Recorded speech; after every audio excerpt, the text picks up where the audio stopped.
Bu bino to'g'risida xalq orasida turli xil gap so'zlar yuradi.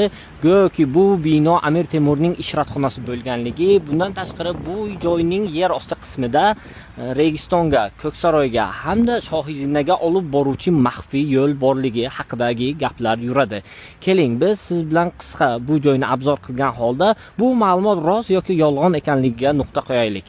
Bu joyga oid topilgan vaqf hujjatida bu joyning 2 etajdan iborat va podval qismidan iboratligi haqida yozilgan. Hozir ham bu joylar mavjud. Bu hozirgi birinchi etaj desa agar, bu joy qabrlar saqlangan joy hisoblangan. Bundan tashqari u tomonda bu joyning masjidi bo'lgan.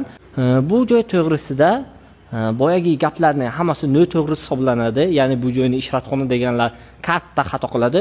Chunki bu joy haqida izlanish olib borgan Vasiliy Vyatkin, ya'ni rus arxeologi, rus tarixchisi ham bu joyning maqbara ekanligini ta'kidlagan. Bundan tashqari uning shogirdlari bo'lgan Pugachenko hamda uning eri ham bu joyning maqbara ekanligini ta'kidlashgan.